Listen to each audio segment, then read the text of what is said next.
Bueno, pues son las 12:05 de la tarde, ya cumplimos con el protocolo de los minutos de cortesía para dar inicio a la sesión de hoy. Nos encontramos transmitiendo desde el área de enseñanza del Centro de Salud Urbano de Culiacán. Estamos en una sesión de capacitación estatal en coordinación con el Departamento de Salud del Adulto que coordina el doctor Rubén Valle. Ahorita me voy. No te preocupes, no. ¿Qué le iba a decir? Gracias a quienes se conectaron. Hola, Arturo, ¿me escuchas? Sí, doctor, lo escuchamos claramente. Doctor Valle, ya está listo el sonido. Perfectamente.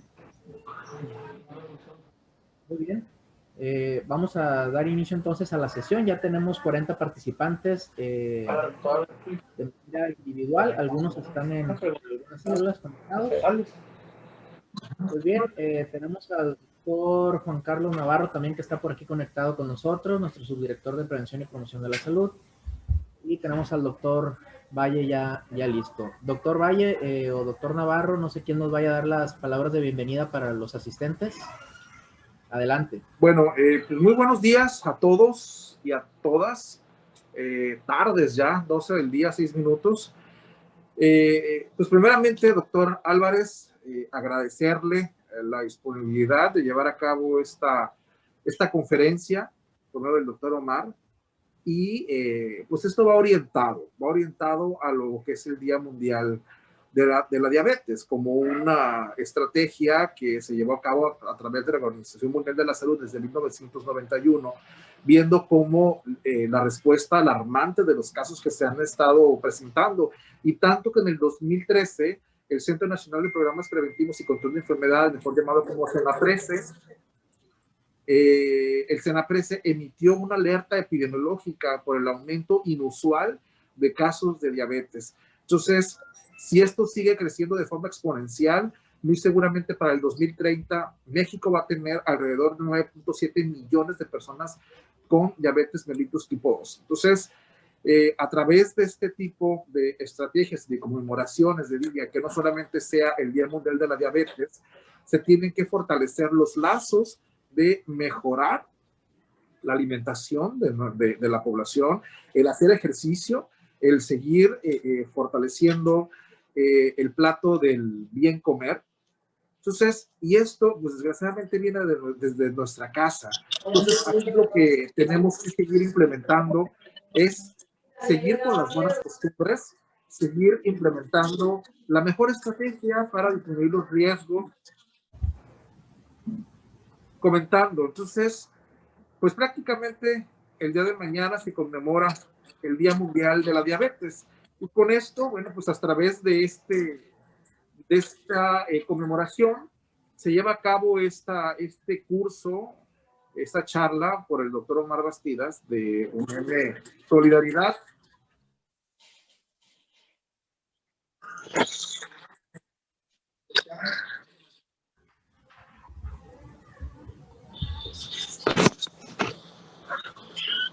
Un momento, por favor. Entonces, pues de esta manera, pues iniciar. Antes de dar continuidad, doctor Álvarez, vamos a presentar al doctor Rubén Valle Castro.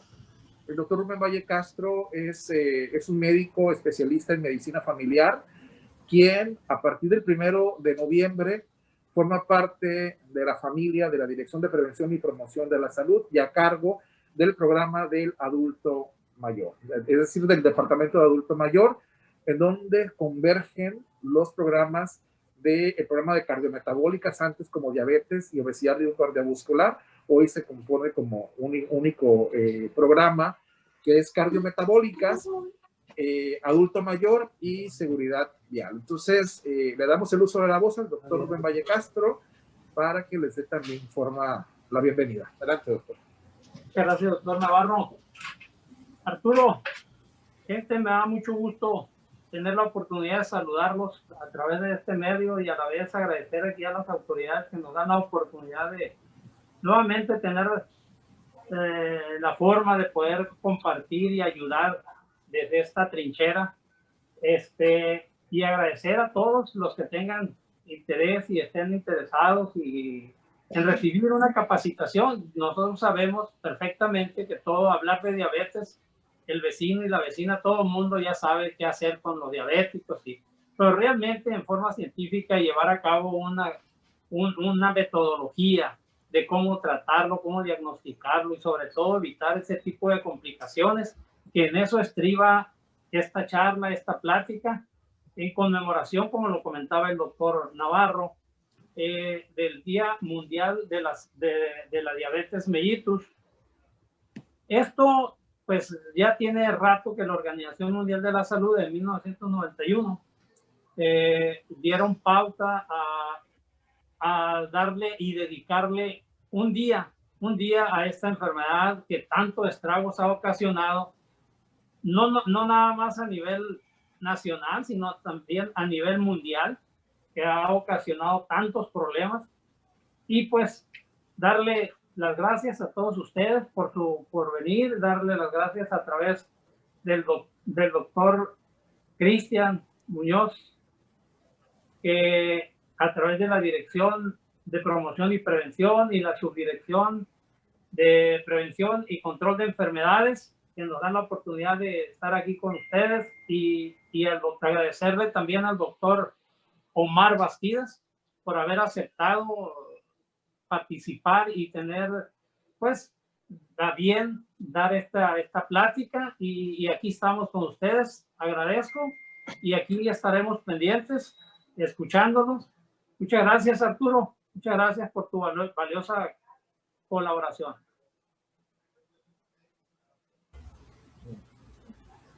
A sus órdenes, doctor. Muy bien, en este momento iniciaremos a compartir la presentación del doctor Bastidas.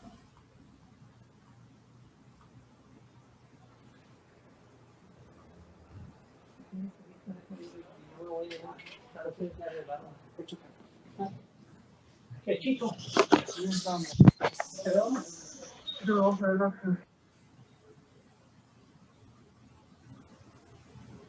Muy bien, buenas tardes a todos, muchas gracias por la invitación. Quiero confirmar antes de empezar, ¿sí me escuchan claramente? Perfectamente, doctor Bastidas. Perfecto. Entonces, agradecer la invitación para poder compartir estos momentos con ustedes.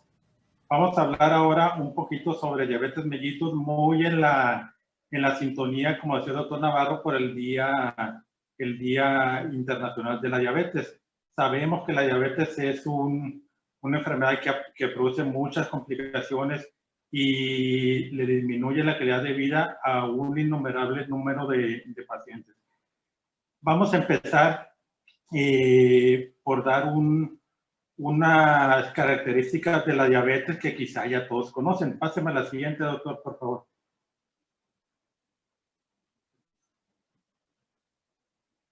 Ahora, ¿qué es la diabetes? Estas son las características propias de una enfermedad que es crónica, es decir, dura durante toda la vida, es degenerativa y es progresiva. ¿Por qué? Porque si no tengo un buen control de la misma, voy a terminar en complicaciones y finalmente muerte. No es curable, pero es muy perfectamente controlable. Aquí el objetivo de todo es evitar complicaciones, disminuir la calidad de vida y obviamente disminuir la mortalidad.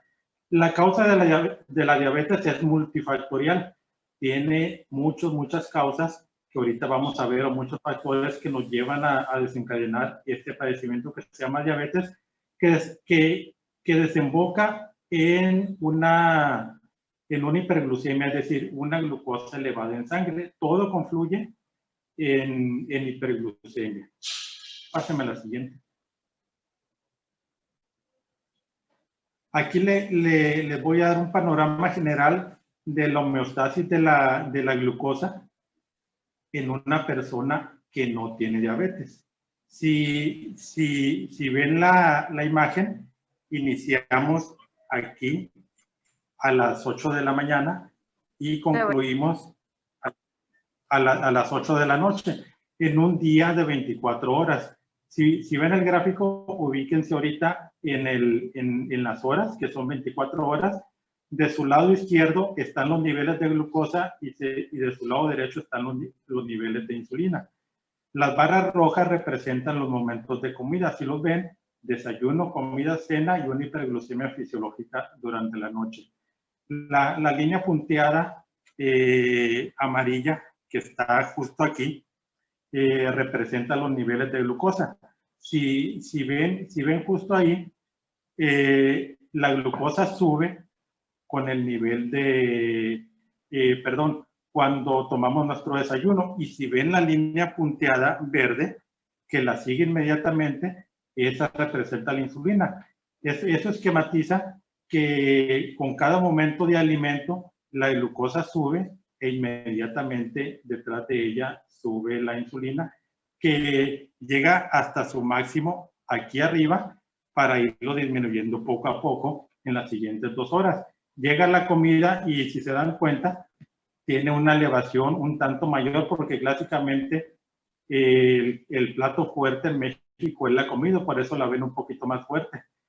Misma situación en la cena, y si ven por acá, a las 4 o 5 de la mañana hay una hipoglucemia fisiológica, que es ese famoso fenómeno conocido como fenómeno del alba. Entonces, esta es la homeostasis normal en un paciente que no tiene diabetes. Páseme a la siguiente, por favor, Luz. Ahora, ¿qué factores de riesgo tenemos para llevar a desarrollar diabetes? Hay factores que son modificables y factores que son no modificables.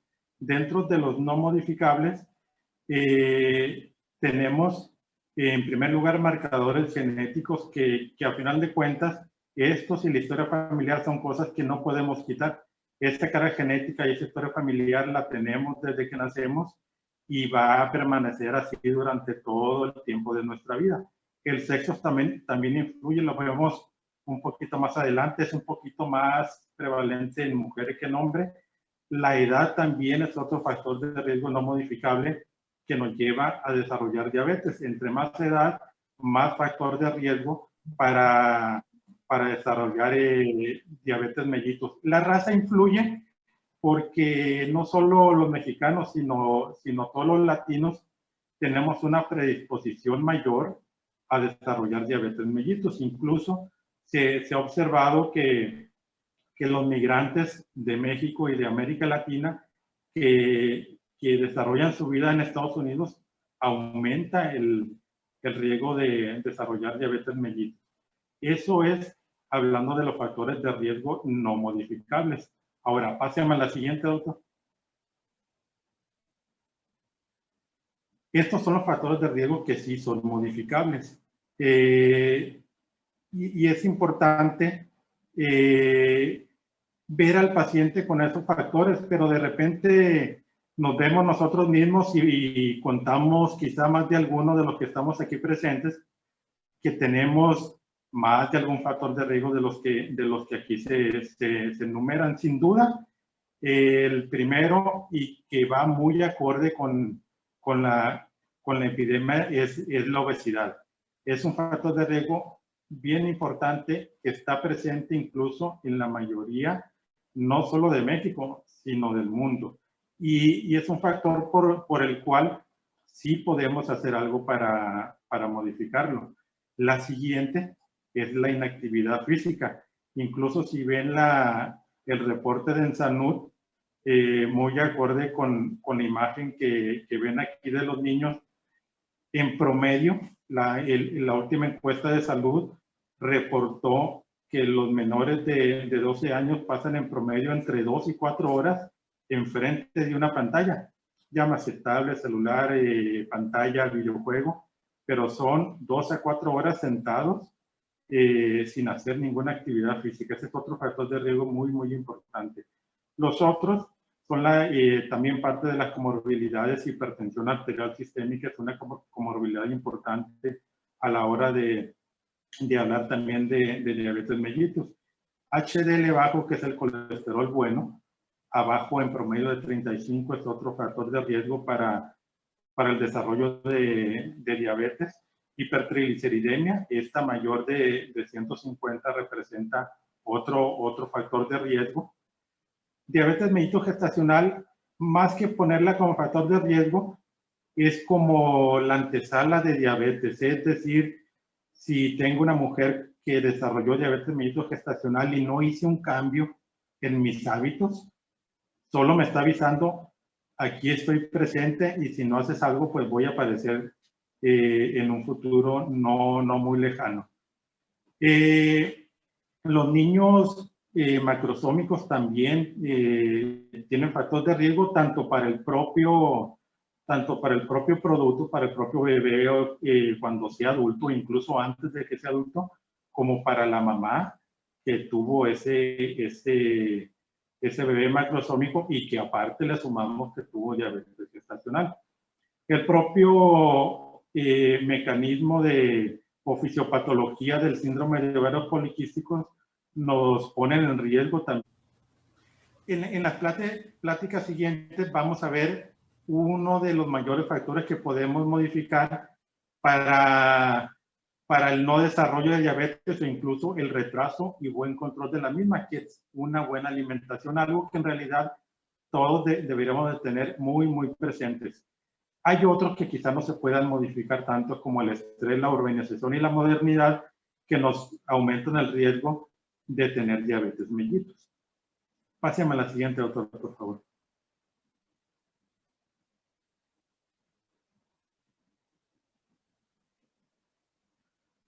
Ahora, ¿cómo estamos en diabetes mellitus en México? Si vemos esta gráfica, se refiere a pacientes con diabetes mayores de 20 años con diagnóstico médico previo de diabetes. Que es muy importante recalcar, diagnóstico médico previo de diabetes, es decir, son pacientes que cuando les preguntaron, reconocieron, sabían que tenían diabetes. No olvidemos que otro número similar a los que están descritos en la gráfica, muy seguramente la tengan y ni siquiera se han dado cuenta. Hace una comparativa de la ENSANUD de 2012 con, vemos una comparativa de ENSANUD 2012 con ENSANUD 2018. Si se fijan, del lado izquierdo, muestra una prevalencia del 9.2% comparado con ENSANUD 2018 que aumentó a 10.3%. Quizá dice un punto porcentual, pero si ven más abajo, pasamos de 6.4 millones a 8.6, es decir, un poco más de 2 millones de personas nuevas con diabetes. Para que se den una idea, en todo Sinaloa somos quizá un poquito más de 3 millones, entonces solo en estos 6 años, un poquito más de 2 millones debutaron con diabetes mellitus. Eso es amén de un número similar con diabetes que están ahí y no lo saben. Si hacemos una diferencia entre hombres y mujeres, que es la siguiente imagen, vemos que es un poquito más prevalente en mujeres, con 9.7 comparado con hombres que estábamos en 8.6, y eso ya se actualizó, aumentaron en los dos sexos. Pasó la mujer de 9.7 a 11.4 y el hombre de 8.6 a 9.1. Es decir, en realidad aumentamos los dos sexos la prevalencia de diabetes. Páseme a la siguiente, doctor, por favor.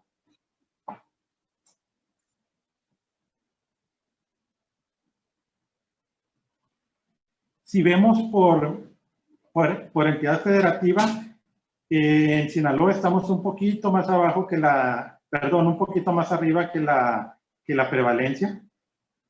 Andamos en el rango de 9.6 a 10.7, es decir, estamos más o menos en la media. Algo bien importante que se me pasó en la anterior, si lo vieron, hay un porcentaje de pacientes que al momento de preguntarles ya reportan alteraciones en la visión. Eso es algo bien importante a la hora de evaluar un paciente, porque ya lo tomaríamos incluso con complicaciones desde su inicio. Páseme a la siguiente, por favor.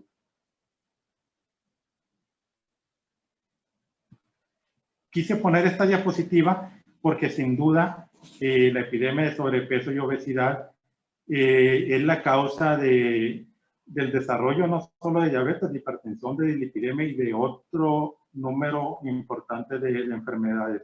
Si vemos un poquito aquí abajo, compara sobrepeso con obesidad, tanto en 2012 y en 2018.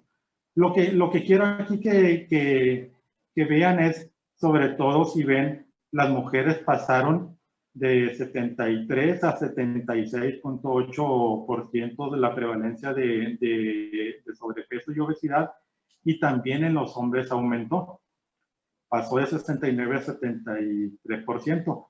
En general, estamos ahorita en 75% de sobrepeso y obesidad, es decir, 3 de cada 4 personas que vivimos en México tienen sobrepeso o tienen obesidad. Situación que cambió desde 2012, que estábamos en 71.3%. Es decir, en general la estadística dice sobrepeso y obesidad no se están ganando. Es decir, ya casi la mayoría estamos en un rango de sobrepeso y obesidad. Pásame a la siguiente, por favor.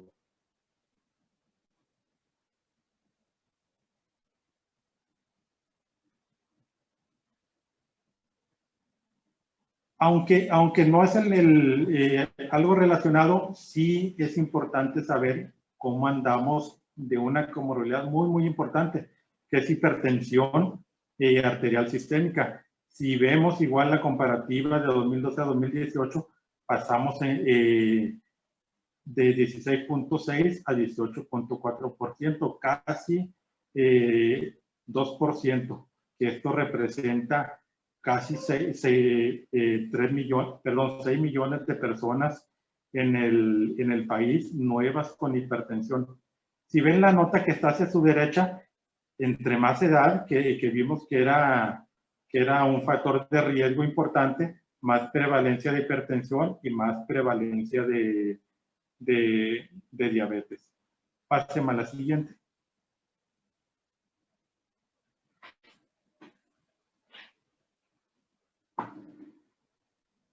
En Sinaloa estamos quizá un poquito abajo de la media nacional, nos mantenemos muy cerca, pero un poquito más abajo. Pásame a la siguiente.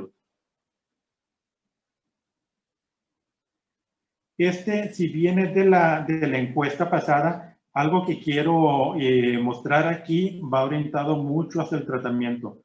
Si ven de su lado derecho, es el tratamiento solo con insulinas. Aumentó casi un punto porcentual, pero es importante a la hora de ver el número de pacientes tratados solo con insulina. Y en las franjas, en las barras más grandes, vemos que sí disminuyó de 2006 a 2012 la prevalencia de uso solo de pastillas y aumentó en la tercera serie de barras el tratamiento combinado con pastillas, cualquiera de ellas, e insulina. Lo aquí lamentable es que en el extremo derecho, pues sí aumentó bien considerablemente el número de pacientes que no usan ningún tratamiento. Y eso es algo bien importante porque es un paciente que tarde que temprano, más temprano que tarde, pues se va a complicar. Pásame a la siguiente.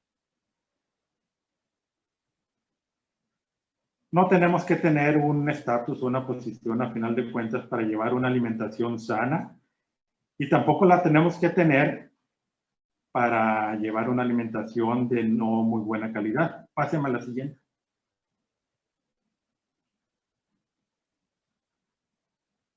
Ahora, la progresión de diabetes mellitus empieza como se esquematiza aquí. Si vemos en la parte superior, aquí, tenemos una susceptibilidad genética, de la cual no nos podemos apartar. Tenemos factores ambientales, pero sí podemos hacer algo por los siguientes factores, que es inactividad física y obesidad. Esos sí son factores que podemos modificar. Esto nos lleva un poco más abajo acá, a desarrollar algo que se llama resistencia a la insulina, dislipidemia, hipertensión y un tema muy extenso que es un punto aparte que es disfunción endotelial. Aparece posteriormente intolerancia a los carbohidratos, hiperglucemia y si vemos arriba aparece ya el diagnóstico de diabetes mellitus. Si no hacemos nada hasta este punto, que tenemos muchísimo tiempo, 10 años en promedio, para hacer algo para mejorar ese control, entonces empiezan a aparecer complicaciones. Si vemos en la parte de abajo, muchas de ellas retinopatía, nefropatía, neuropatía, ceguera, muchas de ellas que nos lleva a dos cosas importantes: disminución de la calidad de vida y finalmente incapacidad y muerte. Esa es la importancia de tener muy presente diabetes tanto en su diagnóstico temprano, en su prevención muy temprana, incluso desde la niñez, como en la prevención secundaria. Ya tengo diabetes y tengo que hacer todo lo posible para mantenerla bien controlada. Pásame a la siguiente.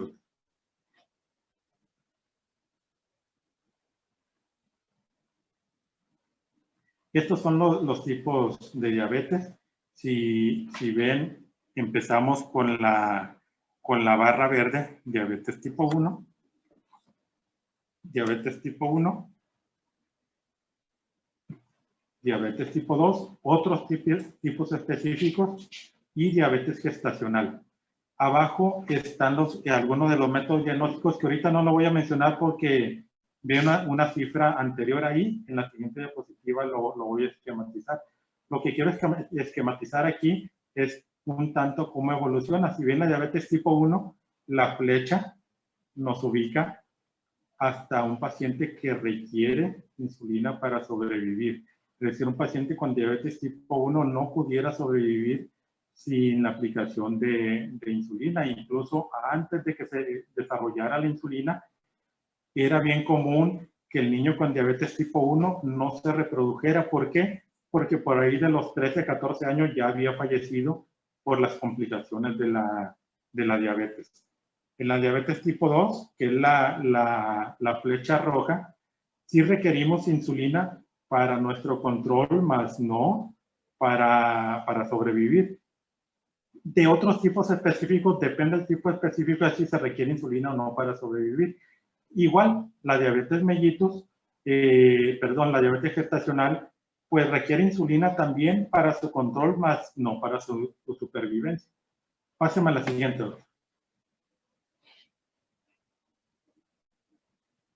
Ahora, ¿cómo sabemos el paciente que tiene enfrente, ese paciente que acude a nuestro consultorio y algo desesperado nos dice, cómo sabemos en dónde ubicar a nuestro paciente? Existen típicamente 3 métodos diagnósticos para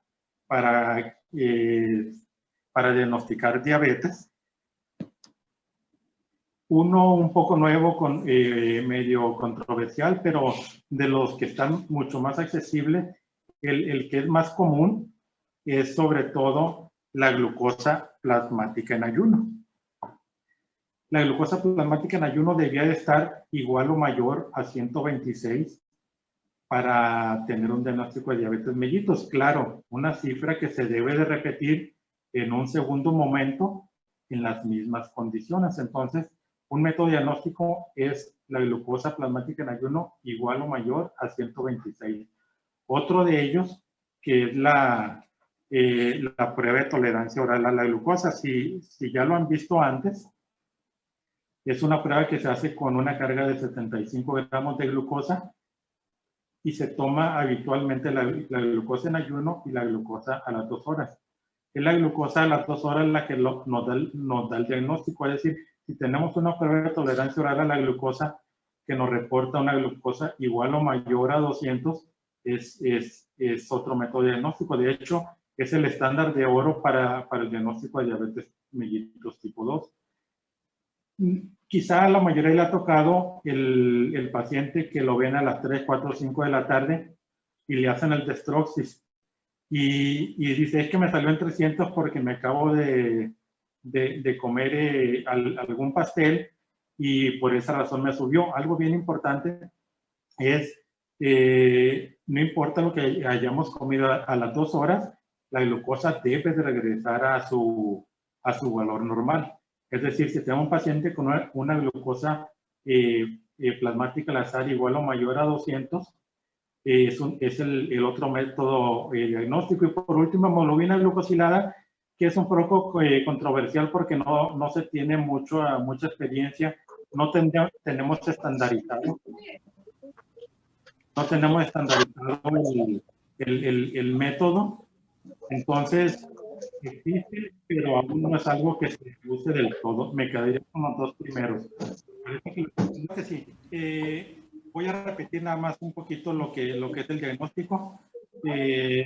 4 métodos diagnósticos: glucosa plasmática en ayuno mayor a 126. Breve tolerancia a la glucosa con una carga de 75 gramos de glucosa igual o mayor a 200, y glucosa al azar igual o mayor a 200, con los síntomas de diabetes. Algo importante aquí es no esperemos a que la diabetes nos dé síntomas. Es muy importante que si ya tenemos las 3P, poliuria, incluso pérdida de peso, ya va a ser evidente que tiene diabetes, pero ya prácticamente se nos fueron entre 5 y 10 años de enfermedad sin tratamiento y obviamente expuesto a ese descontrol. Entonces, sugerencia, no esperen a que lleguen los síntomas. Diagnostiquemos entre más temprano, logramos controlar mejor y el paciente logra tener una mejor calidad de vida. Pásame a la siguiente, por favor.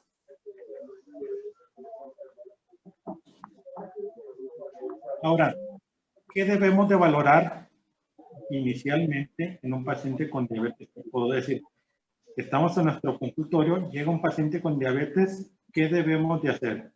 Aquí quizás se ve fácil, pero son cosas bien minuciosas a la hora de verlo. 1, determinar la condición actual del paciente, es decir, en qué condición está, cómo está el control, qué otras comorbilidades tiene, incluso ver factores que habitualmente no veo muy seguido, factores psicológicos, de apoyo en la familia, disponibilidad del paciente, es decir, hay que ver una serie importante de factores para ver en qué condición actual es el paciente. Ahora, otra cosa importante, detectar complicaciones existentes. ¿A qué me refiero? Nos lleva quizá unos minutos hacerle una revisión de pies a nuestro paciente. Es una cosa bien importante, revisar a nuestro paciente con diabetes. Hay que hacer algunas otras cosas, es decir, ver cómo está la función del riñón, cómo está la función del hígado, cómo está la función cardíaca, pero es saber cómo están, si la presencia de complicaciones o no. Y aquí quiero tocar un punto bien importante porque quizá no lo explotamos tanto.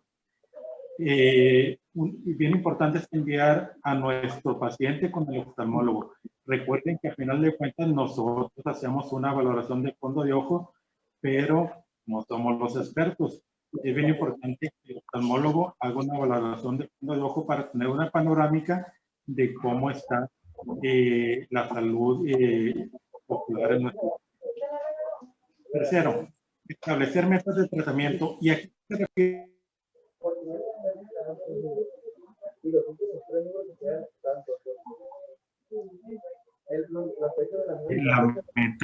la meta que debe tener. No es lo mismo valorar a un paciente de 80 años que valorar a alguien más joven de 35 años.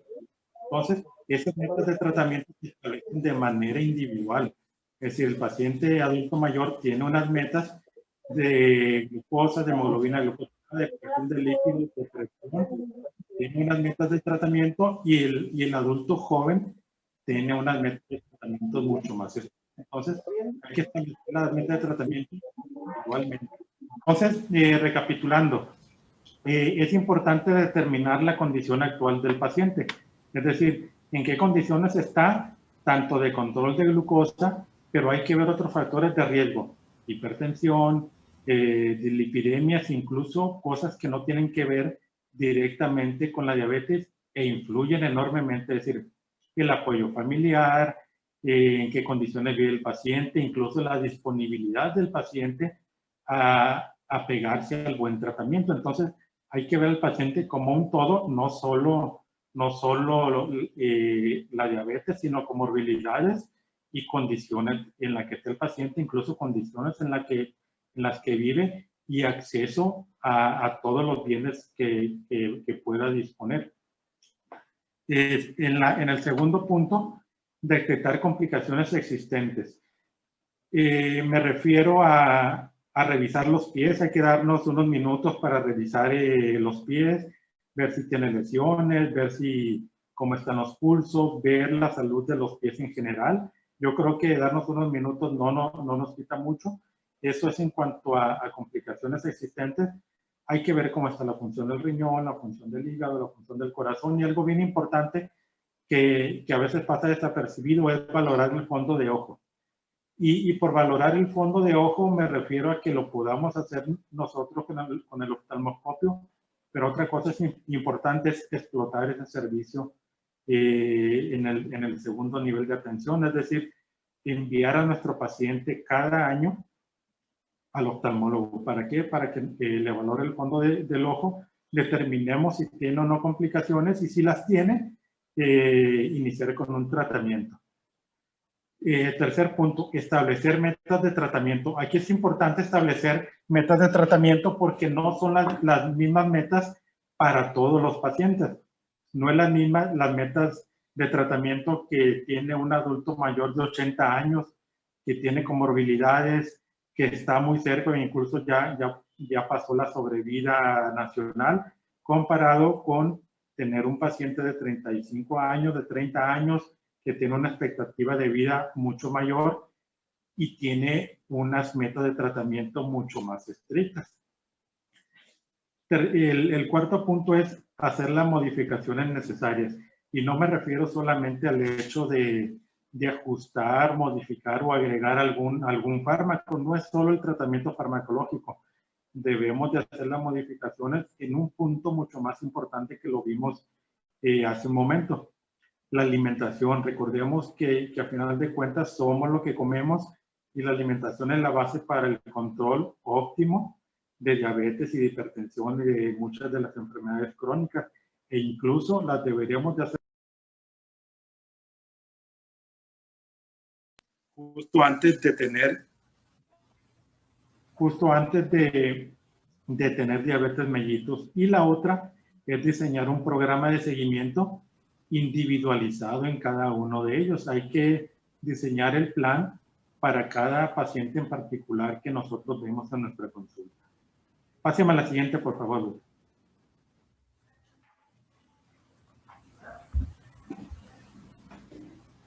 Si vemos la imagen, habla del tratamiento de la diabetes mellitus tipo 2.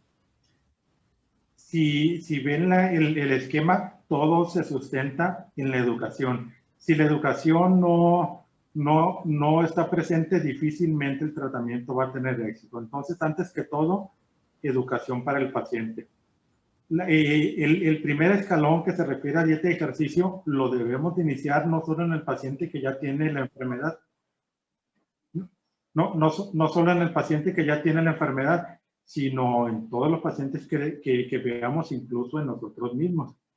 Una vez que ya llegamos al diagnóstico de diabetes mellitus, ya podemos iniciar con tratamiento oral, que de elección sigue siendo aún metformina si no tiene una contraindicación clara, principalmente alergias. Si aún así no llegamos a la meta de tratamiento, hacemos combinaciones orales.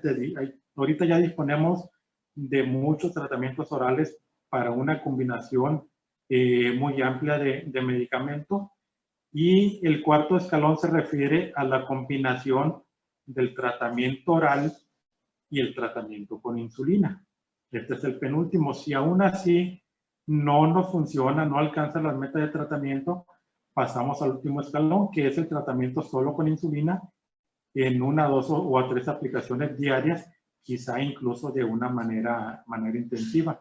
Pero bien importante, eduquemos a nuestro paciente sobre su enfermedad, qué es lo que tiene, por qué lo tiene y qué participación tiene él como una persona interesada en su salud. Recordemos, no es solo lo que nosotros indiquemos en nuestra receta, es la educación que le damos a nuestro paciente para que él tenga el autocuidado de su propio padecimiento.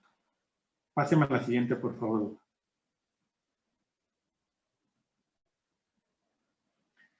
Y algo bien importante, gravedad de la diabetes.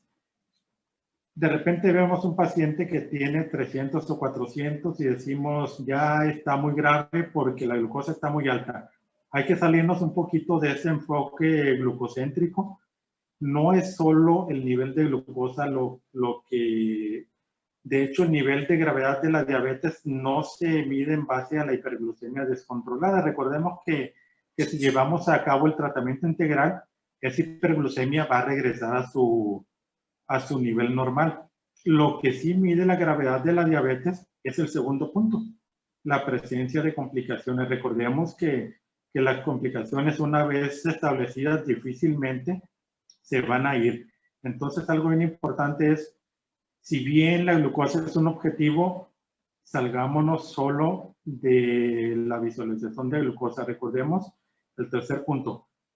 Tenemos presencia de muchas comorbilidades. Incluso es difícil, muy difícil ver un paciente que tenga exclusivamente diabetes. Quizá la mayoría no. Entonces, recordemos que es diabetes más otras comorbilidades, dentro de ellas cuáles: hipertensión, dislipidemia, obesidad y otras complicaciones que pueden estar presentes. Muy importante, gravedad de diabetes se mide en base a la presencia o no de diabetes mellitus. Pásame a la siguiente otra. Y sería todo en cuanto a la presentación. Si tienen alguna duda, con confianza, pueden preguntar ya sea en el chat o en el micrófono.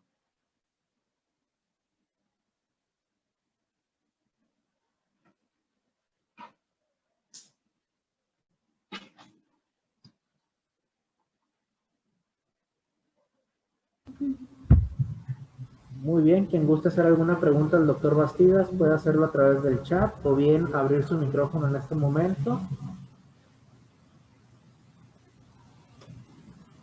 Buenas tardes, doctor Bastidas. Buenas tardes, doctor Magaña.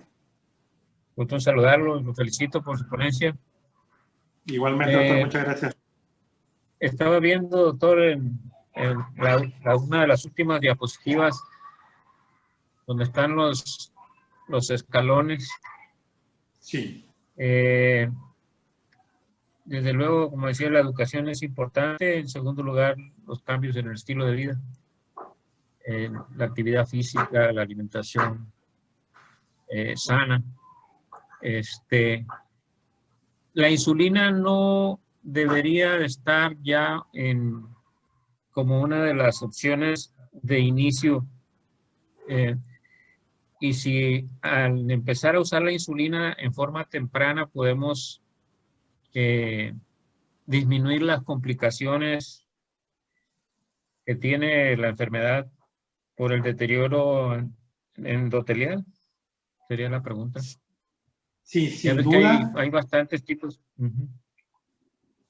Sí, doctor. Sí, sin duda la pregunta muy interesante, y yo creo que sería un punto bien importante. Hay una corriente que se llama insulinización temprana, en el cual dice exactamente lo que usted acaba de mencionar. Desde manera muy temprana uso insulina, la conservo durante toda la vida del paciente, y eso me lleva a que mi reserva pancreática se extienda durante más tiempo. Quizás no lo mencioné aquí, pero en promedio, cuando un paciente es diagnosticado con diabetes, ya perdió la mitad de esa función de la célula pancreática. productora de insulina. Entonces, el punto que acaba de usted decir, doctor Maya, es bien importante. Si logro educar a mi paciente, y va en base a eso, a esa educación, si logro educar bien a mi paciente y le propongo usar insulina muy temprana, sin duda, disminuimos mucho el riesgo de tener complicaciones y el riesgo de muerte. Pero aquí es bien importante, recordemos que hay muchos tabús en cuanto al uso de insulina. Entonces yo creo que si esa educación nuestra logra hacer que la insulina esté en nuestro paciente más temprano, sin duda le va a ir mucho mejor. Ese punto es bien importante. Y si logramos insulinizar más temprano, aumenta en mucho la sobrevida. No sé si otra pregunta, claro, doctor, si me lo... Sí, doctor, sí me quedó claro. La otra pregunta, si me lo permite, doctor, pues vemos que el tratamiento con el que contamos a nivel institucional sigue siendo la metformina, ¿cómo se llama? Sulfonilureas, como la glibenclamida, y las insulinas que tienen a nivel institucional, la Arquina, Mix 25 y la intermedia. La glibenclamida, doctor, ya debería descartarse, seguirlo usando, porque pues es un secretagogo y va terminando con de por sí el 50% que tenía del diagnóstico inicial de la pérdida de reserva insulínica, pues ya no sería una opción actual, ¿verdad?, de tratamiento. Sí, pues de hecho, pues la efectividad de los tratamientos se mide en base al porcentaje de hemoglobina glucosilada que logran disminuir. Si comparamos unos con otros, en realidad hay poca diferencia en el porcentaje, pero sí usar secretagogos, en este caso el prototipo que es glibenclamida, que es el que tenemos más a la mano, funciona bien los primeros años. Pero yo creo que entre más pronto lo retiremos y usemos los más nuevos, sin duda al paciente le va a ir mejor. No olvidemos que tenemos ya muchos tratamientos orales más eficaces, con menos efectos no deseados. Incluso ya tenemos, quizá ahorita ya se nos terminaron en algunos centros, los inhibidores de PP4 como linagliptina. Le paso al costo, parece que quizá de aquí a fin de año o próximo año nos den un inhibidor de la SGLT2, que sería la dapaglifosina. No sé si me estoy adelantando y me vayan a llamar la atención, pero por ahí me enteré que quizá vayamos a tener dapaglifosina este mes o el siguiente o quizá el próximo año. Así que pues vamos a tener un medicamento muy bueno a la hora de tratar pacientes con diabetes mellitus.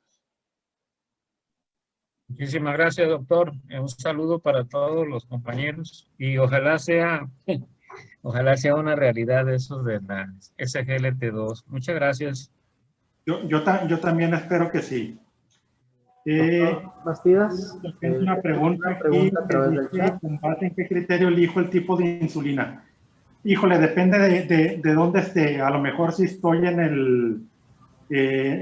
si está quizá en alguna dependencia, pues recuerde que usamos la medicina basada en existencias y pues el criterio es cuál tengo antes que otra cosa.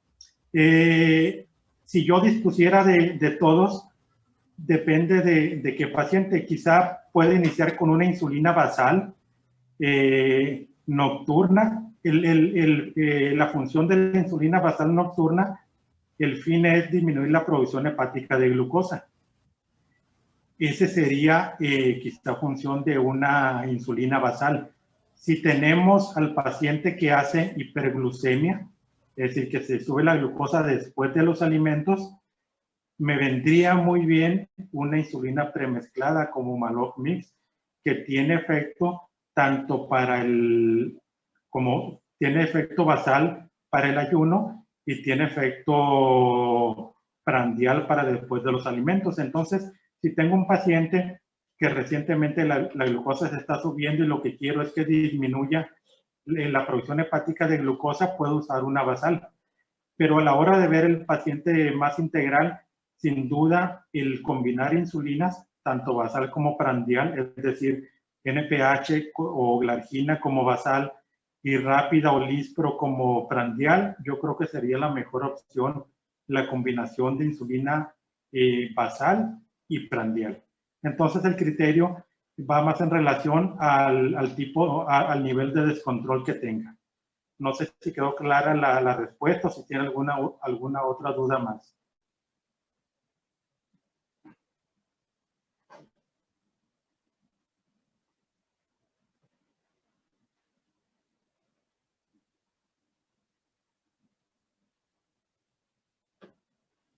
¿O alguien más que quiera hacer uso del micrófono para alguna pregunta, alguna duda?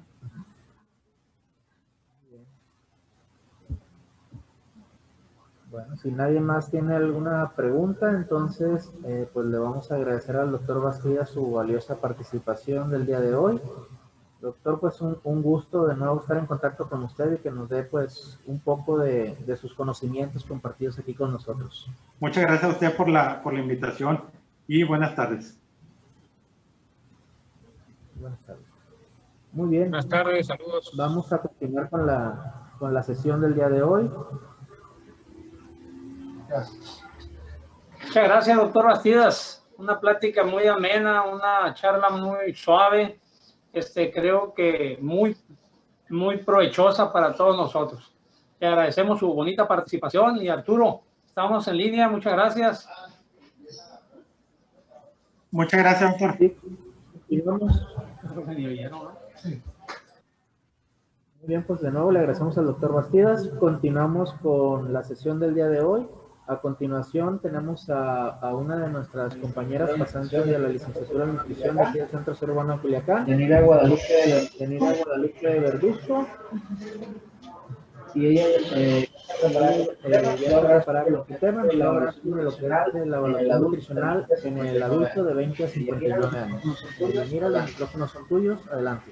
Mi nombre es Yanira Verduzco, yo soy pasante de la licenciatura de nutrición egresada de la UAS. Y pues continuando con el marco conmemorativo del Día Mundial de la Diabetes, pues obviamente para un buen control, un buen seguimiento y un rápido diagnóstico de esta enfermedad y de otras enfermedades crónicas, lo primordial es una buena evaluación nutricional en el adulto o dependiendo de la etapa en la que el paciente se encuentre. En este caso, yo voy a abordar la evaluación nutricional en el adulto de 20 a 59 años, en base a la guía de práctica física, del catálogo maestro SDCA 190. A manera de introducción, pues la definición de la evaluación nutricional es la medición y valoración de variables nutricionales, la cual sirve como una herramienta para evaluar el nivel de nutrición o bien del estado de nutrición del paciente. La misma que consta de un enfoque global, el cual incluye diferentes componentes, tales como lo es el clínico. Aquí se incluye la exploración física, la historia clínica. En el componente antropométrico se evalúa peso, talla, circunferencias, entre otros. En cuanto a lo bioquímico, se solicitan estudios de laboratorio. Aquí va a depender mucho pues, del estado nutricional del paciente, o bien si se solicitan de manera preventiva. Así como también hay un componente funcional, el cual es de aplicación poco común. Aquí se solicitarían pruebas inmunológicas o bien respiratorias.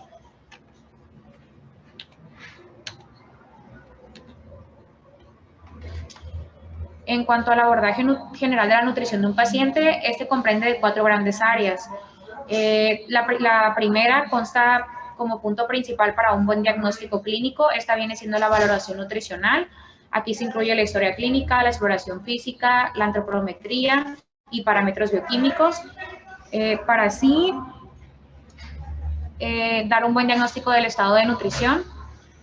Esto para poder dar unas recomendaciones nutricionales o un apoyo nutricio personalizado o bien enfocado a las necesidades del paciente y lo más coherentes o bien se podría decir especializadas posibles, y así lograr un seguimiento y un control evolutivo para después continuar con la actualización del plan de acuerdo con la evolución que ya se evaluó del paciente anteriormente.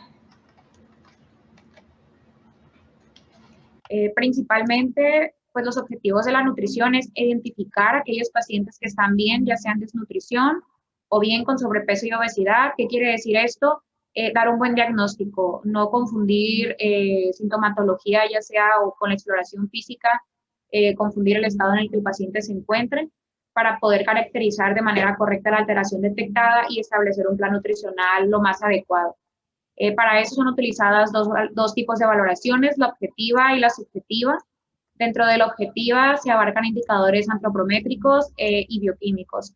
Dentro de la subjetiva, esta consiste en la aplicación de un cuestionario validado para estimar el estado nutricional de los pacientes y así predecir complicaciones. En cuanto a cuestionarios, pues se realizan recordatorios 24 horas, frecuencia de alimentos, se les hacen preguntas más personales, se podría decir, al paciente para estimar su estado nutricional, o bien también he considerado otros factores como viene siendo lo ambiental, hábitos, nivel socioeconómico. En cuanto a la evaluación nutricional, como había mencionado anteriormente, se encuentran dos valoraciones, la objetiva y la subjetiva. Lo que refiere a la valoración objetiva, se toman en cuenta medidas de peso corporal, medidas también bioquímicas como son tetraproteínas viscerales, albuminas, transferrina, proteína transportadora de retinol, medición de inmunocompetencia o bien pruebas de cuenta total de linfocitos. En cuanto a los valores de valoración subjetiva, lo principal es la historia clínica, la exploración física y evaluar el resultado de la evaluación subjetiva.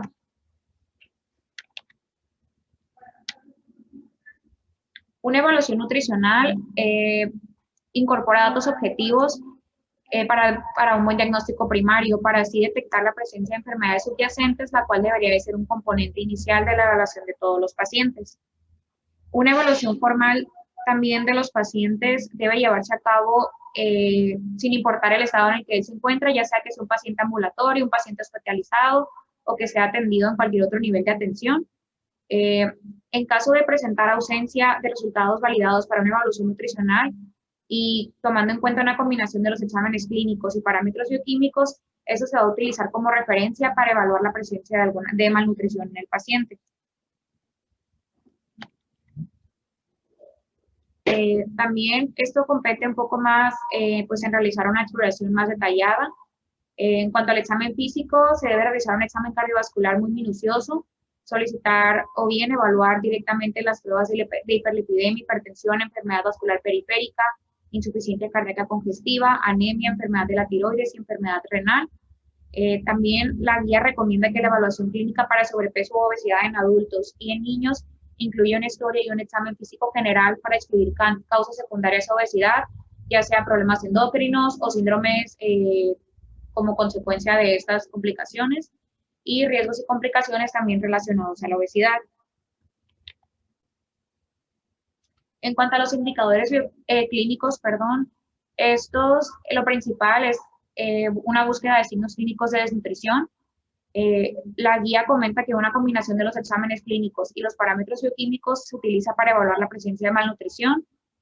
Como puntos clínicos característicos sería detectar en la desnutrición energético-proteica en adultos, la cual se presenta más comúnmente como emaciación y debilidad en todos los pacientes, y algunos de los pacientes suelen presentar edema y problemas mentales.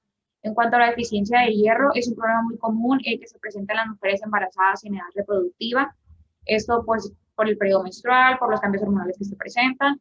Sin embargo, en adultos de ambos sexos la deficiencia de hierro suele presentarse y en caso de, es común que se presente una reducción en la capacidad de trabajo y una disminución en la resistencia a la fatiga.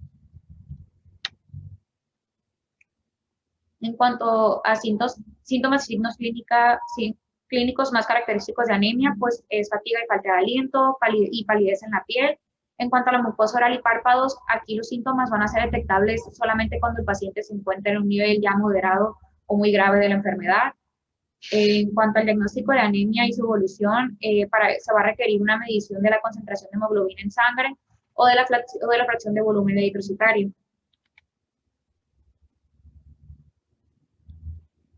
A continuación, aquí pueden ver que se encuentra una tabla en la cual se indican tal cual nutrimentos y cómo se definen clínicamente según la deficiencia. Como había mencionado anteriormente, los hidratos de carbono y proteínas se presentan clínicamente como una desnutrición energético-proteica. En cuanto al hierro, comúnmente se presenta como deficiencia y pues se presenta la anemia. En cuanto a lo que viene siendo la vitamina A, la deficiencia se manifiesta como xeroftalmía. Aquí los síntomas y signos serían cambios oculares, ceguera nocturna, manchas de Bitot. La vitamina C, su definición en la deficiencia es escorbuto. Los síntomas principales serían inflamación y sangrado de encías, articulaciones dolorosas, en rodillas, caderas y codos. Es común presentar sangrado en tejidos, hematomas cutáneos y anemia.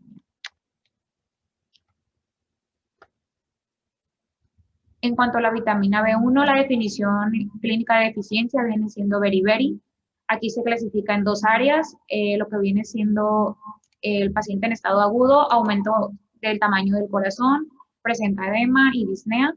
En caso de que el paciente evolucione a una etapa crónica, suele presentar debilidad, pérdida de peso, perturbación de la sensación. Cuando hay una deficiencia de niacina, se clasifica como pelagra.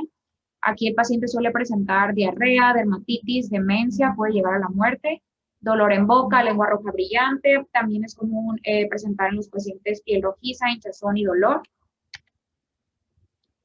En cuanto a los indicadores ontoprométricos, aquí se evalúa peso, talla e índice de masa corporal. Lo más comúnmente utilizado como valores de referencia para evaluar el estado nutricional del paciente se utiliza pues, el índice de masa corporal, el cual debe ser registrado una vez al año junto con el peso y la talla. Esto para llevar un control evolutivo del paciente o bien poder estadificar rápidamente la evolución de peso del paciente o en caso de que presente alguna complicación, detectar de cuándo empezó la complicación. El IMC debe ser utilizado para clasificar sobrepeso y obesidad y así estimar el riesgo relativo de enfermedad comparada con el peso normal, que eso es algo muy importante. Dentro de las clasificaciones, pues un paciente con IMC menor a 18.5 se define como peso bajo. Cuando un paciente ya entra en la clasificación de 19 y 24.9, este se va a clasificar dentro de la etapa del peso normal. Una vez pasando 30 como valor, se define como obesidad y mientras se encuentra entre 25 y 29 se considera como sobrepeso. Cabe mencionar que las personas, lo más común para ellos encontrarse entre 25 y 29 en la clínica no es algo que veamos muy comúnmente, pero personas que acuden con el médico y se les da por seguimiento la evaluación lo consideran como algo normal presentar sobrepeso en cualquier edad o en cualquier etapa en la que se encuentren, cuando en realidad debería de ser considerado como un factor predisponente o bien como un síntoma de alarma en el que se pudiera empezar ya a practicar hábitos más que nada preventivos o bien de control para evitar otra complicación o bien llegar al siguiente nivel que vendría siendo la obesidad. También se indica que el IMC es una aproximación aceptable del total de grasa corporal en la mayoría de la población. Sin embargo, este debe ser tomado con precaución, ya que no se debe de catalogar a los adultos mayores como tal dentro de esta clasificación, ya que conforme la edad empiezan a perder más masa muscular, su masa grasa empieza a aumentar, entonces esto debe ser considerado como algo, como un factor aparte. También se indica esta precaución, ya que los pacientes o personas atletas o con muy buen desarrollo muscular es común que presenten alto peso para la talla, sin embargo no quiere decir que estén dentro de un estado de malnutrición, al contrario, para eso se realizan otras medidas, otras evaluaciones y entran dentro de otro grupo de población. Aquí también se muestra una tabla en la cual ya se indica más específicamente las clasificaciones, se indican los valores del IMC, al igual que también indica que lo recomendado en pacientes hombres es que su circunferencia abdominal no pase de los 102 centímetros, para así también tomarlo como valor de referencia en cuanto al riesgo que hay de desarrollar enfermedades con sobrepeso y obesidad. Continuando, en la misma tabla pues se encuentra también el valor de referencia para estimar el riesgo de mujeres de contraer enfermedades asociadas con sobrepeso y obesidad. Aquí el valor sería que no pasen más allá de 89 centímetros de su circunferencia de cintura. También cabe mencionar que no es el mismo riesgo en el que se clasifica un hombre y una mujer, ya que al estar en obesidad grado 1, se estima que el paciente hombre suele estar en un alto riesgo de contraer enfermedades asociadas. Sin embargo, las mujeres, desde que están en obesidad de grado 1, ya suelen ser más susceptibles a desarrollar otras complicaciones. y desde ahí empieza el nivel a subir a muy alto o llegar a ser extremadamente alto. Esto quiere decir predisponerlas a otras complicaciones de forma más común. En cuanto a los indicadores antropométricos, la circunferencia abdominal y la relación cintura-cadera se pueden utilizar para medir adiposidad central, en el cual los hombres pues, con circunferencias mayor a 102 centímetros y mujeres con mayor a 88 centímetros tienen mayor riesgo de enfermedad cardiovascular. A su vez, la circunferencia abdominal es un factor de riesgo que se considera para complicaciones relacionadas a la obesidad, como lo había mencionado anteriormente, y ese también puede ser utilizado para evaluar el contenido de grasa abdominal. La circunferencia de cadera provee información adicional para valorar la concentración de grasa visceral y de riesgos clínicos que pudiera presentar la paciente. En cuanto a los indicadores bioquímicos, aquí se solicitan estudios de laboratorio iniciales, los cuales deben incluir electrocardiogramas, un perfil lipídico en ayunas, incluyendo colesterol total, LDL, HDL y a su vez también evaluando triglicéridos. También se realizan otras pruebas, las cuales son sobre la base de la historia física, aquí ya sería dependiendo cada paciente. Las medidas de lípidos pueden identificar en hombres mayor a 34 años y mujeres con una edad mayor a 44 años el incremento del riesgo de enfermedades coronarias. Esto quiere decir que ya es un factor predisponente y ya si a eso le sumamos pues el sobrepeso, la obesidad, sedentarismo, entre otros factores que bien traen desde antecedentes genéticos o pudieran ser por factores modificables como lo son los hábitos, lo que los condiciona más a desarrollar o no alguna complicación. También un estudio de colesterol en ayunas es recomendado realizarlo en hombres mayor a 34 años y mujeres mayor a 45 años, con una frecuencia de cada 5 años, que ahorita de hecho pues pudiera ser mucho tiempo para como es la comorbilidad que se presenta en México y en la actualidad en la sociedad como estamos viviendo y más con la situación actual. Si es posible, pudiera ser como un estudio de control cada año, que el paciente acuda con el médico bien a valoración, pero pues no tenemos tanto la cultura de prevención. Aquí más que nada el paciente acude ya que trae algún síntoma muy marcado o alguna complicación ya desarrollada. En base a esto, las recomendaciones principales de la guía son que se realice una medición rápida de los niveles de glucosa en plasma y una determinación de perfil de lípidos y pues valorar la relación de colesterol total y lipoproteínas de alta densidad, esto como un tamizaje en la evaluación de sobrepeso y obesidad. También se solicita química sanguínea, hemoglobina y hematocrito para realizar análisis de orina y otras pruebas de laboratorio de rutina. Estas se deben de realizar sin sospechas de motivos clínicos. Aquí recae en lo mismo de la forma preventiva. Y también sugiere que se busque anemia en los adultos sin indicaciones clínicas. Esto también es más que nada pues de forma preventiva.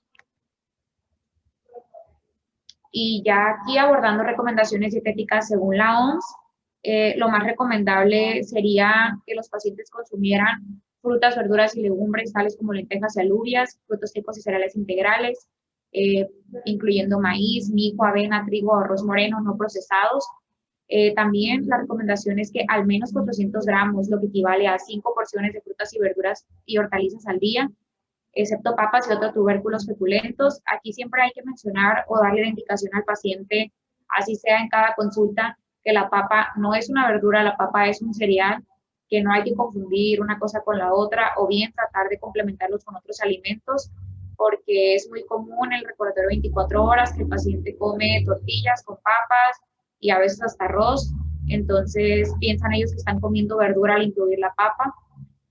También se sugiere que menos del 10% de la ingesta total de azúcares sea de la ingesta total sea de azúcares libres, la cual equivale a 50 gramos en el caso de una persona con peso corporal saludable. Sin embargo, la indicación es que sea menor al 5% en la ingesta de los pacientes, o sería lo más adecuado. En cuanto a lo que son las grasas, se indica que menos del 30% de la ingesta calórica diaria proceda de grasas, que sea procedente de grasas. De aquí también pues cabe mencionar que debemos considerar las grasas trans y las saturadas como en menor ingesta, y hace un especial énfasis en que las grasas trans de hecho deberían de ser no consumidas, ni siquiera en un valor como que aceptable, y que al menos un 20% de las grasas que se consuman sean saludables, como lo son las grasas de pescados, aceite de oliva, aceite de aguacate, entre otras. Y la sugerencia también es que no se consuman menos de 5 gramos al día de sodio. Aquí también es muy importante indicarle al paciente que en sodio no nada más nos referimos a la sal de mesa, que es lo que ellos rapidito se les viene a la mente y si yo ya no le pongo sal, pero le están poniendo mucho Nor Suiza o comen muchos alimentos envasados, agregan muchas salsas, muchos otros condimentadores.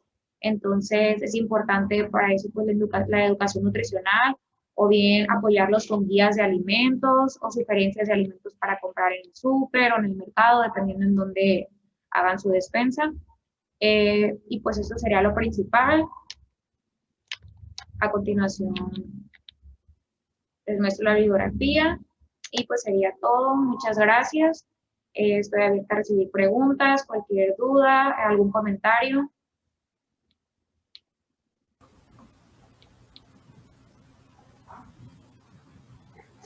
Bien, esperamos sus preguntas, ya sea a través de su micrófono abierto o a través del chat.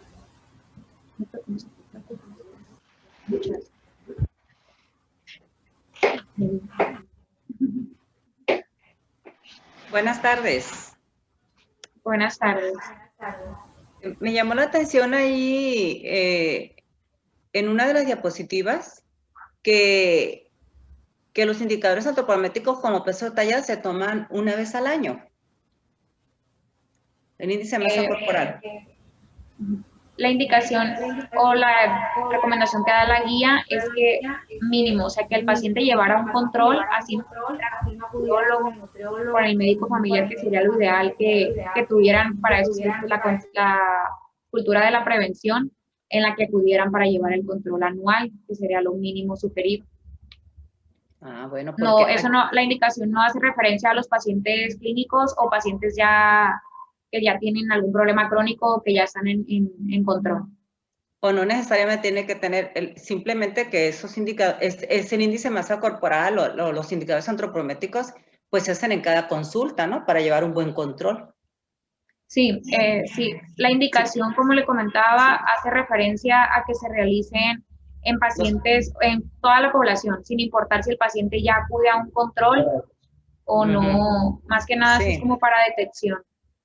Ah, no como detección, como control. Sí, ya más o menos te entendí, son las recomendaciones, pero no estabas hablando de lo que se está haciendo ahí en el centro de salud, en una unidad de salud, vamos. Sí, lo leí. Ok, y luego las tablas de índice de masa corporal, son las de la OMS, no son de la norma oficial mexicana también. La de circunferencia de cintura. Esta se incluye en la...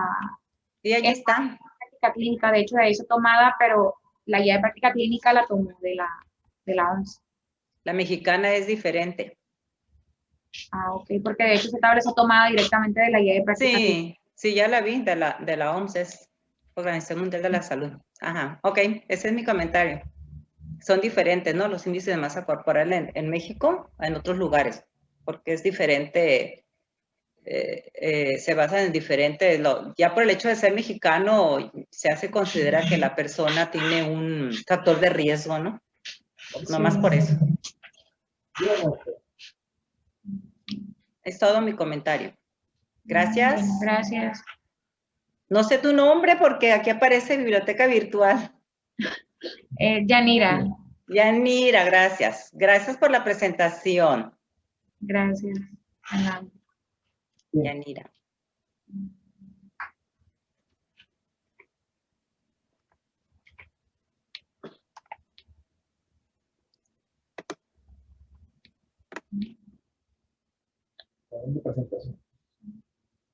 A continuación, pues, dejo el micrófono y cámara a cargo de mi compañera. Ella va a hablar de la evaluación nutricional en el adulto mayor. Muchas gracias por su atención. Bueno, ¿qué tal? Buen día. Mi nombre es Irisbia Ramos Rojo. Soy pasante de la carrera de nutrición de aquí del Centro de Salud Urbano de Culiacán. Y hoy les voy a hablar sobre la evaluación y control nutricional del adulto mayor en primer nivel de atención. Para iniciar, les voy a dar una breve definición de lo que viene siendo el estado nutricional del adulto mayor. Este está relacionado con el proceso de envejecimiento y a su vez este proceso está influenciado por el estado de nutrición mantenido a lo largo de la vida. Por ende, desde que nacemos hasta la fecha es de suma importancia nuestro estilo de vida, nuestros lo que consumimos, ya que este depende de la calidad de vida y cómo vamos a estar mejorando durante el envejecimiento. En el envejecimiento se producen cambios corporales. Uno de ellos, y de suma importancia, es que hay una atrofia muscular. ¿Qué quiere decir esto? Que aumenta lo que es el músculo, disminuye y aumenta la masa grasa intramuscular. Por ello, los adultos mayores tienen menor dificultad para hacer algunas cosas, pierden fuerza, entre otras. También aparecen alteraciones metabólicas y alimentarias como la pérdida de apetito, disminución de gusto, olfato, entre otras que puede perjudicar, a fin de cuentas, el estado nutricional del paciente, en este caso adulto mayor. Cuando los adultos mayores incorporan dietas saludables, pueden revertirse mucho los cambios asociados al envejecimiento, asegurando de este modo que puedan continuar viviendo de una forma independiente y disfrutando de una buena calidad de vida, para así permitir y compartir dentro de la familia. En el adulto mayor, la prevalencia de malnutrición es en el 4 al 10% en lo que viven en su domicilio, 15 al 38% en los que están aislados y 30 al 70% en los adultos que están hospitalizados. La malnutrición puede tener múltiples manifestaciones de acuerdo al consumo deficiente o excesivo. O sea que el paciente puede presentar lo que es bajo peso o en algunos casos el adulto puede presentar obesidad. Hay una disminución de la masa magra, como ya había mencionado, hay alteraciones del funcionamiento muscular, deterioro del estado funcional, hay disminución de la masa ósea, en algunos casos hay disfunción del sistema inmune, se presenta en algunos casos anemia, deterioro cognitivo, hay retraso en la cicatrización y mayor riesgo de hospitalización, al igual que reingresos, y aumenta lo que es la mortalidad en estos pacientes. La evaluación del estado de nutrición del adulto mayor, se define como el ejercicio clínico en el que se realiza una evaluación, ya sea clínica, antropométrica, bioquímica y en medición de variables nutricionales de diversos tipos de una manera integral. Todo esto con el fin de brindar información sobre el estado de nutrición del adulto mayor y se puede realizar en diferentes escenarios, ya sea en la consulta externa, en la hospitalización, al igual que también en la terapia intensiva, en la evaluación preoperatoria, entre otros, ¿no? Con la finalidad de establecer un plan de manejo nutricional adecuado para estos pacientes que son en adulto mayor a 60 años. Se recomienda también utilizar, esta es una herramienta, es más que nada un tamizaje nutricional, por sus siglas MNA, Initial Nutrition Assessment, que es como lo había mencionado, un tamizaje, en el cual se puede, hasta el 75% de los adultos pueden ser correctamente clasificados sin utilizar cualquier otro indicador, solamente con el cuestionario MNA. Por lo tanto, se recomienda totalmente aplicarlo en todo el adulto mayor que sea atendido en primer nivel de atención, y en caso de un menor deberá ser referido a un profesional de la nutrición.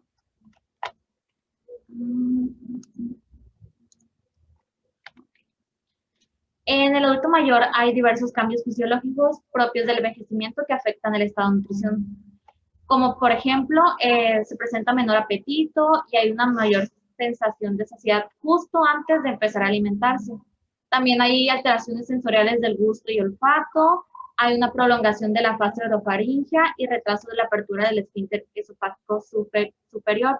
Por ende, esto puede dañar lo que es la deglución, y hay menor producción de óxido nítrico que provoca una disminución de la distensibilidad gástrica. En estos pacientes la peristalsis disminuye, por lo tanto, en algunos casos en el adulto mayor se presenta lo que es el estreñimiento. Hay una disminución de la digestión gastrointestinal y de las funciones de absorción. También un punto importante es que el adulto mayor ya en algunos casos, como presenta alguna enfermedad o alguna complicación, pues está consumiendo lo que son fármacos y daña lo que es la absorción de diversos nutrientes. Por ende, el paciente pues puede presentar alguna malnutrición o alguna deficiencia de alguna vitamina o mineral. Como cambios fisiológicos, también la pared intestinal tiene menor fuerza y elasticidad, hay mayor presencia de factores psicológicos y sociales, incrementa, como ya mencioné, la cantidad de fármacos. A veces se presentan problemas bucales que afectan la masticación y o de la dilución, y hay mayor proporción de grasa corporal y disminución en la masa magra. Como ya he mencionado, esto es debido a que ya no se mandan señales nerviosas al músculo y por ende ya no crece. Al igual que también existe una reducción del 3% de masa magra por década después de los 50 años. Conforme al índice de masa corporal en los adultos mayores de 60 años, podemos observar que para sacar el índice de masa corporal ocupamos el peso y altura. En algunos casos, en el adulto mayor, la altura no se puede sacar porque no pueden ponerse de pie o tienen algún otro daño. Entonces podemos utilizar lo que es la circunferencia talón-rodilla. En bajo peso es menor a 22 kilos por metro cuadrado. Cuando está el peso normal es entre 22 a 27. Cuando el paciente tiene sobrepeso, el índice de masa corporal nos va a indicar de 27.1 a 30. Y mayor a 30 kilogramos por metro cuadrado se considera como una obesidad y ya es clasificado en tipo 1 o tipo 2. Al igual que también se ha observado que el índice de masa corporal menor a 22 se asocia a una mayor mortalidad en estos pacientes adultos mayores. Como recomendaciones diarias en consumo de energía, en el paciente con desnutrición debe ser mayor por lo que es de 30 a 35 kilocalorías por kilogramo de peso al día y una ingestión de proteína mayor de 1.2 a 1.5 igual gramos por kilogramo de peso al día. Para incrementar el peso en adultos mayores malnutridos y con peso bajo, se recomienda aumentar un 25% del requerimiento energético total calculado a partir de 30 calorías. Un ejemplo, lo podemos observar acá abajo, que es un adulto mayor de 45 kilos, pesa 45 kilos. A este le vamos a sumar lo que son las 30 kilocalorías por kilogramo de peso al día, lo que nos va a dar un resultado de 1.350.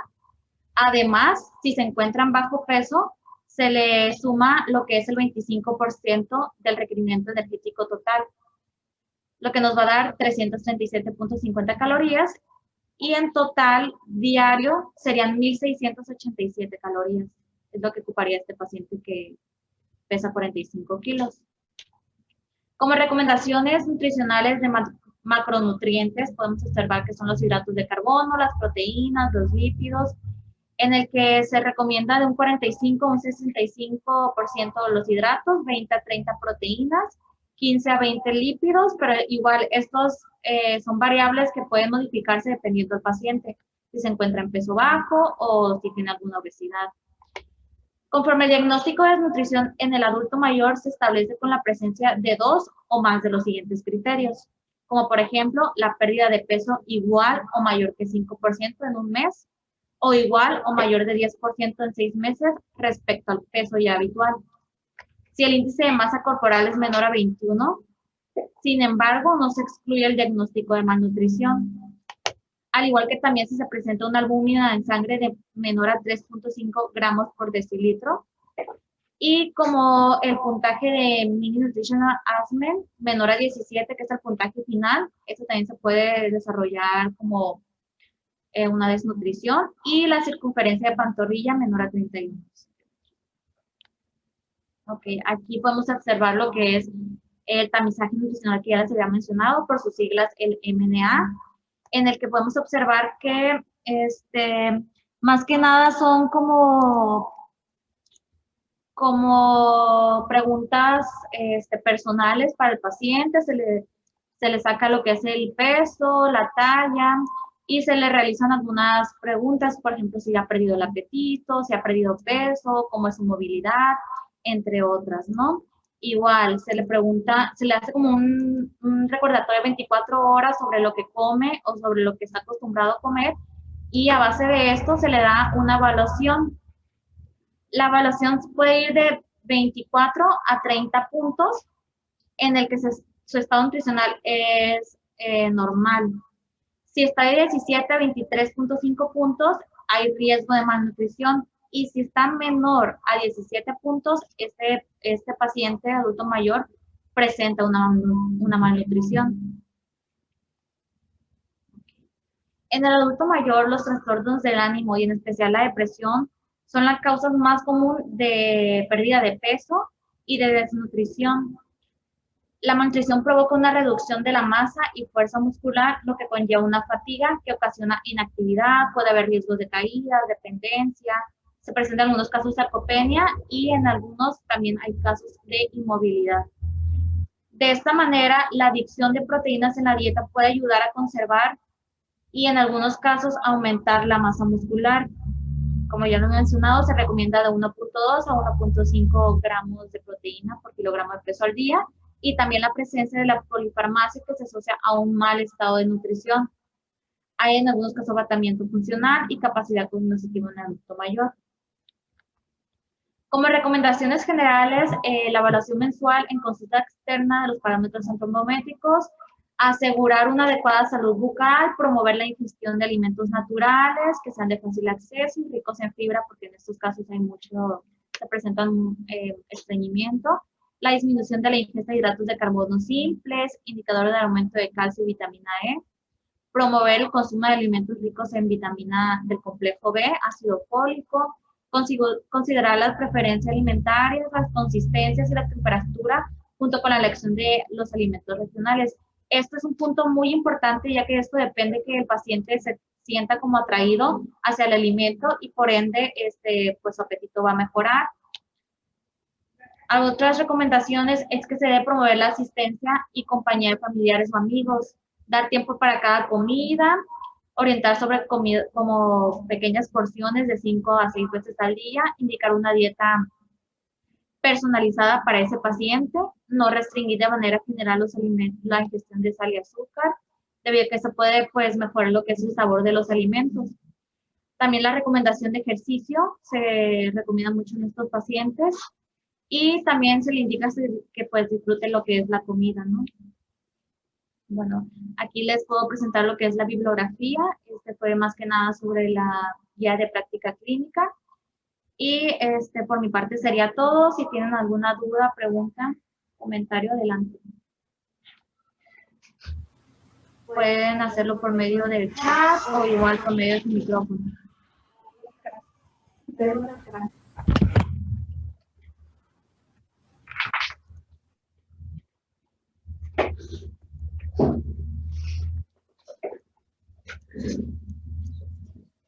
Compartir pantalla. Buenas tardes. Hola, buenas tardes. Me gustó. Buenas tardes, buenas tardes. Muy interesante. Es la primera vez. Increíble, increíble. Muchas gracias. Que me toca, yo veo consulta de niños. La alimentación en el adulto mayor. Y se me hizo muy interesante. Iba a hacer algunas preguntas, pero tu plática me abrió en los pacientes que, pues yo ya soy adulto mayor, ¿no? Sí. Para la masa muscular, pero pues quedó clarísimo, ¿no? El incremento de proteínas y la actividad física. Hay una cuestión nada más que les iba a preguntar, pero no quise detener, es la diapositiva donde está la clasificación del peso bajo en el adulto mayor. Se me hizo muy, muy interesante y la verdad no lo obtengo. Si la pudiera poner, doctor sí. Álvarez, de mi parte, pues te felicito, muy claro, y qué importante que el adulto mayor tenga su espacio o tengo mi espacio de nutrición. Muchas gracias. Le quiero tomar una foto, doctor, donde viene la clasificación del estado nutricional de 22, donde viene 22 índice de masa corporal, de nutrición, ahí está. Esa es, doctor. Va a quedar grabada, cuando la suba a la biblioteca la van a poder ustedes revisar de nueva cuenta, escucharla completa. Gracias, es que la quería la foto, me gusta tener fotos. Ya la tomé, muchísimas gracias, muy amable y es diferente completamente a otras personas el adulto mayor. Eso me queda de conclusión, me lo llevo. ¿Alguien más que quiera hacer alguna pregunta o algún comentario, ya sea a través del chat o a través del micrófono abierto? Bueno, les recuerdo que a través del chat ya los enlaces del formulario donde me van a hacer favor de llenar para lo que es el registro de salida, ya que a través de ese registro de salida es donde nosotros vamos a generar las constancias de asistencia al curso. Entonces, si alguien no me llena el formato de asistencia de los que se conectaron de manera individual, pues no va a haber manera de generarle constancia porque no vamos a saber que estuvieron conectados. Los que estuvieron en hospitales o en centros de salud y que se dio la retransmisión en el aula, pues ahí les encargamos nada más que nos hagan favor de mandarnos sus listas escaneadas con evidencia fotográfica también, por favor, al correo que también les puse por ahí en el chat, que es aula.enseñanza.csuc@gmail.com. Esto para igual incluirlo nosotros en nuestro listado y poder realizar las constancias, ¿no? Una pregunta, doctor. Tenemos otra pregunta, Yanira, a través del chat. La doctora Ureta nos pregunta... tenemos en imagen la clasificación de las medidas de circunferencia de pantorrilla. Sí. Menos de 31. Una pregunta, doctor. Permítame un momento, doctor Magaña. Voy a leer lo que es la pregunta. Tenemos en imagen la clasificación de las medidas de circunferencia de pantorrilla.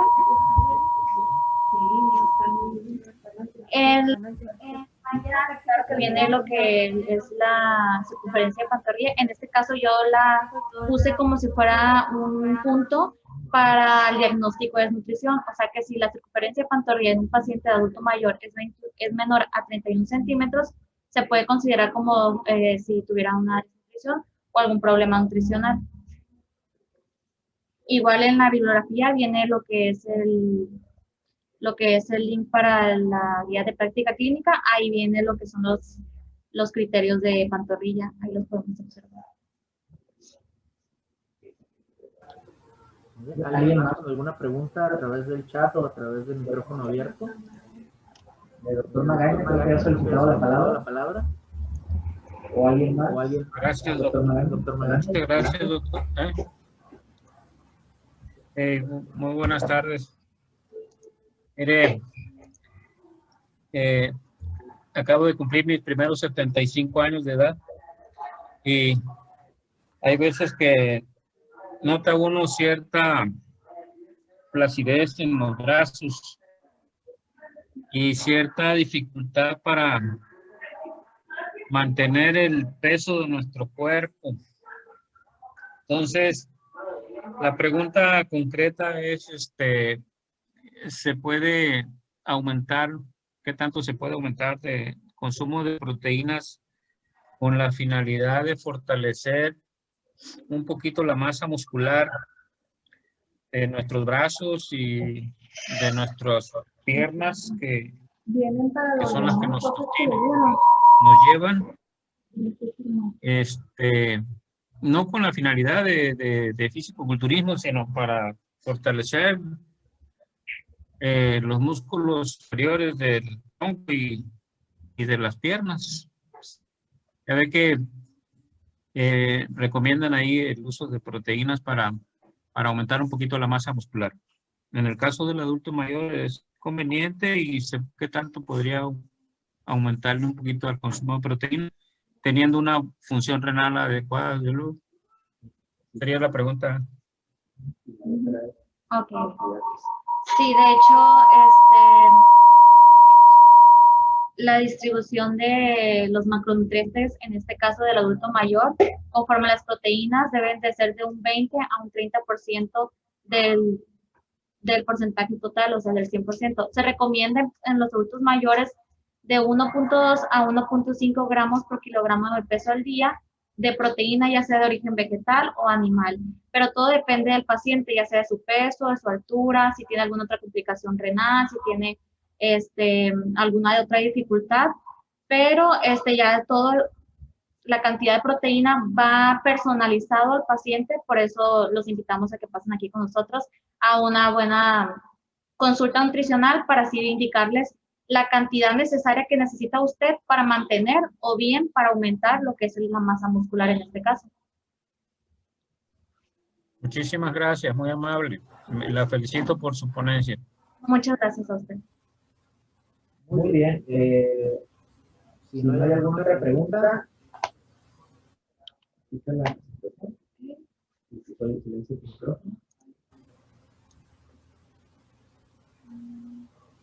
Muy bien. Bueno, pues esta sería entonces la finalización de la sesión del día de hoy de manera oficial. No sé si de parte de nivel estatal quiera hacer alguna participación, doctor Valle o doctora Renata, doctor Acuña. Muchas gracias. Tenemos a continuación la doctora Pon nos quiere dirigir unas palabras, si nos permiten unos momentos más, por favor. Doctora, adelante. Sí, pues muchas gracias al programa del adulto mayor y a nuestro jefe de enseñanza del Centro de Salud Urbano, a nuestras compañeras nutricionistas y al doctor Bastidas por este excelente trabajo del día de hoy.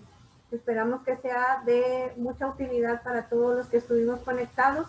Y como saben, para los que no se pudieron conectar, esta sesión está en la biblioteca virtual del Departamento de Enseñanza del Centro de Salud Urbano, para que la puedan consultar en caso de que no pudieran estar conectados en este momento. Agradecer al doctor Valle, doctora Renata, doctora Cuña, Belén, doctor Álvarez, y muchas gracias. Muy bien. ¿Algún otro comentario de parte de nivel estatal? Doctora Renata, doctor Valle.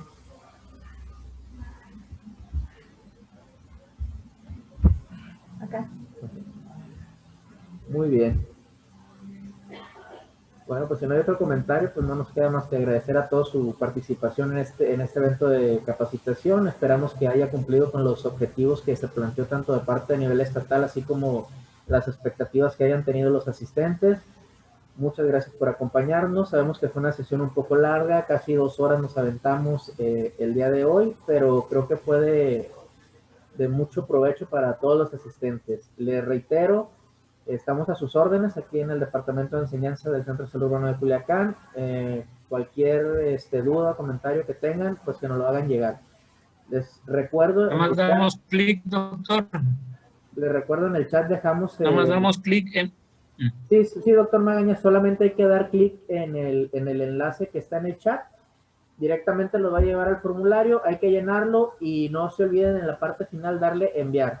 Ya de ahí nos va a llegar a nosotros con la información y a través de ese formato y la información ya concentrada, nosotros igual lo vamos a pasar con la doctora Eras a nivel estatal y se les generarán las constancias. Ya nosotros en fecha posterior los pasaremos con todo el proceso que involucra esto, que es la emisión, que las firmas, que pasar a validar enseñanza estatal y posteriormente se las haremos llegar a cada uno de ustedes. Muchas gracias.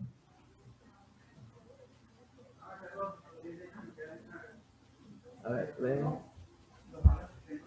Muy bien, pues justamente nos queda 1 minuto de esta última sesión. Si alguien más quiere hacer algún comentario antes de despedirnos ya finalmente. 1 minuto.